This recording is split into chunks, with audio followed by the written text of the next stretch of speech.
এ রাজ্যে এখনো অনেক এরকম ঘর আছে যেখানে বাড়ির হাঁড়ি চড়বে কিনা তা ঠিক করে দেয় রেশনের চালের বস্তা আর গমের বস্তাটা।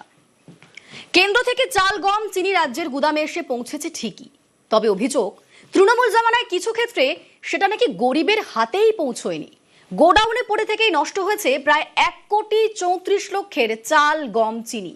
আজকের পর্ব, গাফিলতিতে নষ্ট গরিবের খাবার।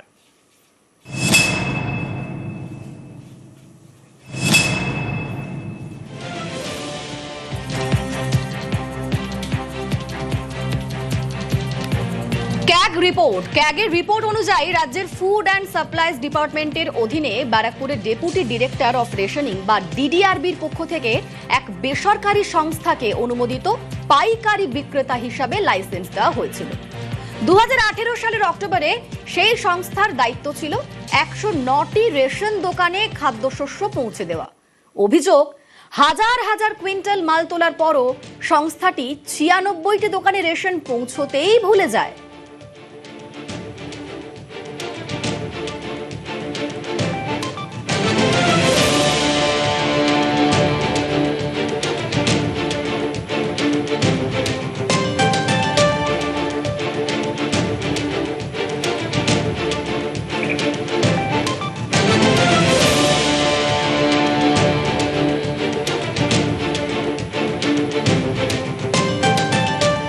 সরেজমিনে তদন্ত করতে গিয়ে যে সংস্থার বিরুদ্ধে গাফিলতি ধরা পড়ল, সেই সংস্থার বিরুদ্ধে বিভাগীয় ব্যবস্থা গ্রহণ করার কথা বলা হলেও 1 বছরের মধ্যেই সেই সংস্থাকে পুনরায় রেশন দোকানে খাদ্যদ্রব্য বন্টন করার দায়িত্ব দিয়ে দেওয়া হলো।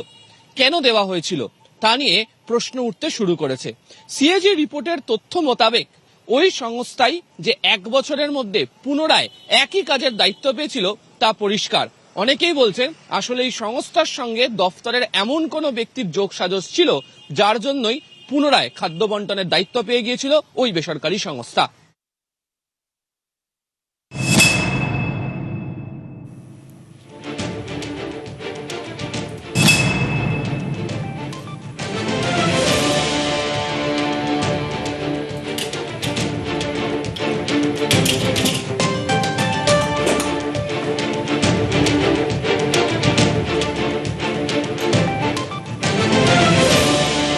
পরিস্থিতি খতিয়ে দেখতে কর্তা ব্যক্তিরা যখন বেসরকারি সংস্থার গোডাউনে ঢুকলেন, তখন দেখা গেল স্বাস্থ্যবিধির 12টা বেজে গিয়েছে, আর কোয়ালিটি কন্ট্রোল সে দূর থেকে হাত নেড়ে বিদায় নিয়েছে। অভিযোগ, খাদ্যশস্য এমন পরিবেশে মজুত করা হয়েছিল যা সরকারি নিয়ম অনুযায়ী খাদ্য সংরক্ষণের মানদণ্ড পূরণই করেনি।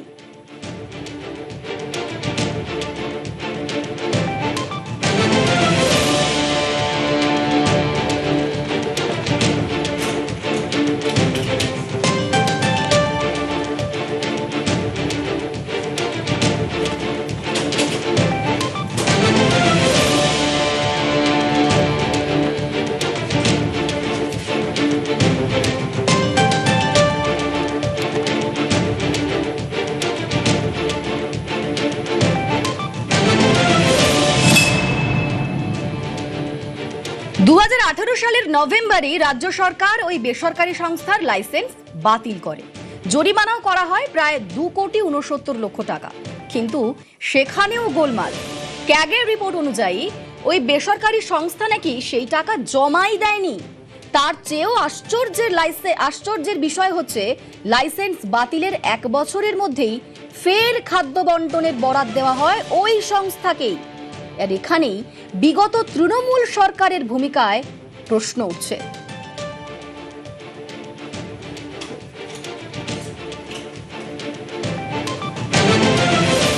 ক্যাগ রিপোর্টে একের পর এক বিস্ফোরক তথ্য উঠে আসছে। ক্যাগের রিপোর্ট অনুযায়ী বেসরকারি সংস্থা টাকা জমাই দেয়নি।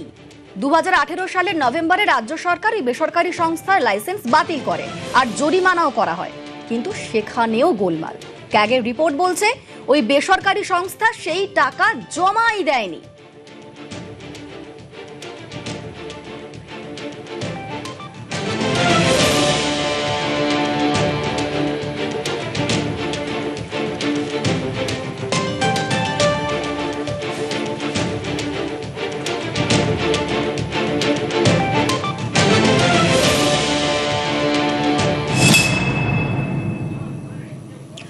এই মুহূর্তে আমার সঙ্গে সরাসরি আবির রয়েছেন প্রতিনিধি। আবির, 2018 সালে সংস্থাকে তার লাইসেন্স বাতিল করা হয়েছিল, তাকে জরিমানা করার জন্য নির্দেশ দেওয়া হয়েছিল, কিন্তু সেই টাকা জমা দেওয়া হয়নি অভিযোগ উঠছে। এখানে তো তৃণমূল সরকারের ভূমিকাতে বড় প্রশ্ন উঠছে আবির।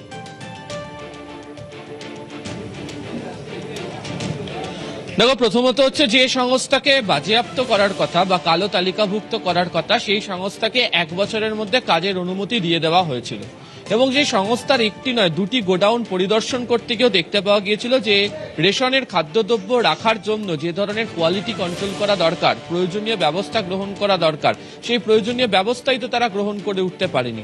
এবং তারপরেও সেই সংস্থার যে আচরণ, সেই সংস্থার যে ভূমিকা, সেই সংস্থা আদৌ এই ধরনের কাজ করার ক্ষেত্রে উপযুক্ত কিনা তা খতিয়ে দেখে যখন তাদের বিরুদ্ধে অভিযোগ প্রমাণিত হয়, যখন তাদেরকে বলাও হয় যে কালো তালিকাভুক্ত করে তাদেরকে হাতে যেন কাজ না দেওয়া হয়, সেই কাজই তারা 1 বছরের মধ্যে পেয়ে যায়। ফলে এক্ষেত্রে দাঁড়িয়ে মনে করা হচ্ছে যে প্রশাসনের সেই মুহূর্তে যারা দায়িত্বে ছিলেন, অর্থাৎ ওই দপ্তরের ওই বিভাগের ক্ষেত্রে তাদের সঙ্গে এই সংস্থার কি কারুর এমন কোনো যোগাযোগ ছিল বা এর পেছনে কি অন্য কোনো রাজনৈতিক অভিসন্ধি কাজ করেছে যার জন্য এই সংস্থাকে পুনরায় কাজের বরাদ দেওয়া হয়েছে।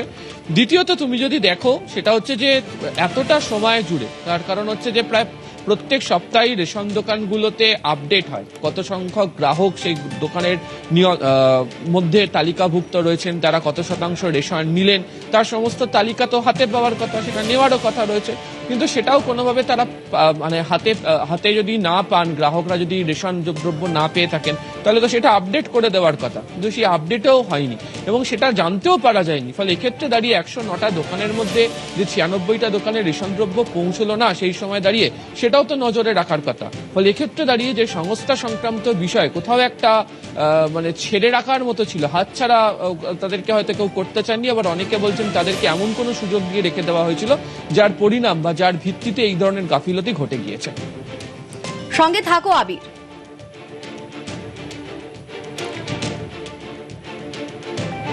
ক্যাগের হিসেব অনুযায়ী প্রায় 6,318 কুইন্টাল খাদ্যশস্য সংগ্রহ করতে রাজ্যের খরচ হয়েছিল প্রায় 1,43,00,000 টাকা। আর এর মধ্যে খাদ্যশস্য তোলার সময় বেসরকারি সংস্থার পক্ষ থেকে মাত্র 9 লক্ষ টাকা দেওয়া হয়েছিল। ফলে রাজ্যের ক্ষতি হয় 1,34,00,000 টাকার। কিন্তু এটা তো একখানা সংখ্যা মাত্র। আসলে যে পরিবারগুলো প্রতি মাসে রেশনের জন্য অপেক্ষা করেন, যাদের পেট চলে রেশনের ভরসায়, এই ক্ষতিটা তো তাদেরই। আমার সঙ্গে সরাসরি আবির রয়েছেন। আবির, এই ক্ষতিটা অঙ্কের খাতায় সরকারের কাছে, কিন্তু বিষয়টা হচ্ছে যারা এই রেশনের ওপর নির্ভরশীল, এটা তো সোজা তাদের পেটে লাথি মারা। এর জবাব কে দেবে?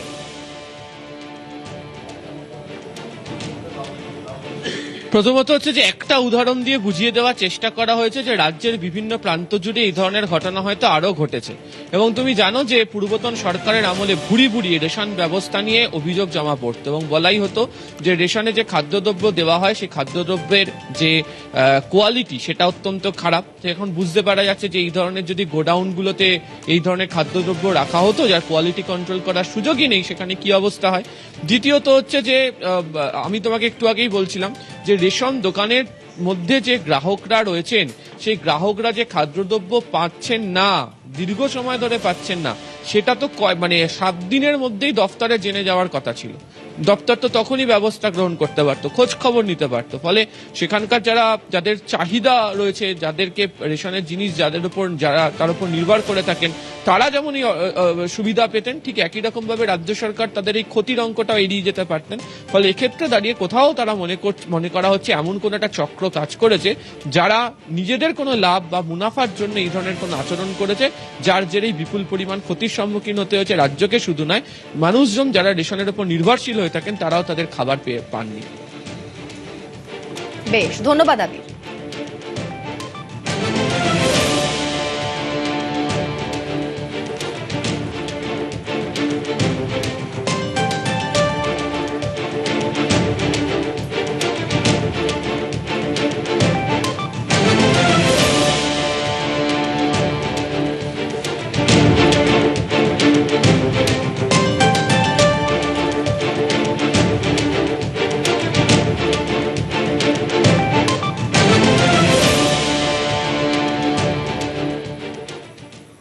ছোটবেলায় আমরা ছড়া পড়েছিলাম, বুলবুলিতে ধান খেয়েছে খাজনা দেব কিসে।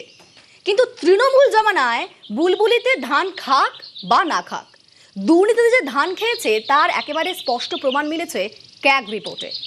দুর্নীতির মেগা সিরিয়ালে আজকের পর্ব দুর্নীতিতে ধান খেয়েছে।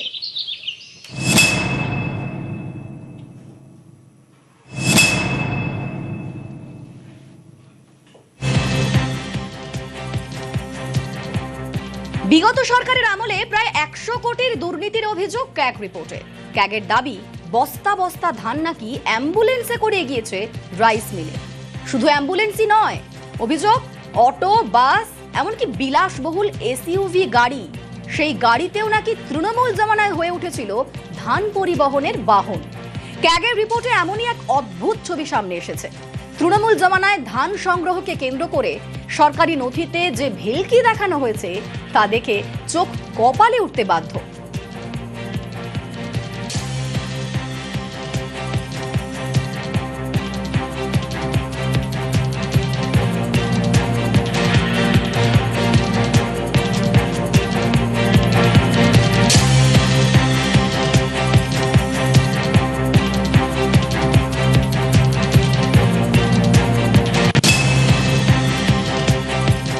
সরকারি নথিতে ধান কেনা আর বিক্রির রেকর্ড থাকে, সেখানে যে গাড়িতে করে ধান রাইস মিলে পৌঁছে দেওয়া হয়েছে সেই গাড়িরও নম্বর লেখা থাকে। ক্যাগ তদন্তে নেমে দেখতে পায় কিছু ক্ষেত্রে সেই গাড়িটা অ্যাম্বুলেন্স, কখনো বা অটো, আবার কখনো বা বাস। এমনকি রেহাই দেওয়া হয়নি বিলাসবহুল এসইউভি গাড়িকেও। তদন্তে দেখা গিয়েছে অনেক গাড়ির রেজিস্ট্রেশন নম্বরই নেই।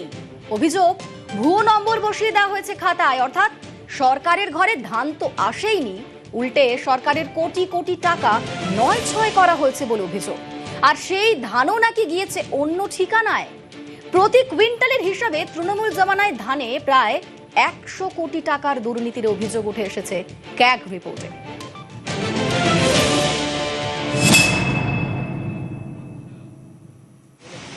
নিয়ম বলছে সেন্ট্রাল প্রকিউরমেন্ট সেন্টার থেকে যে রাইস মিলগুলোতে ধান চাল হওয়ার জন্য যাবে সেখানে পরিবহন করা হয় লরি বা ট্রাক্টরের মধ্যে দিয়ে।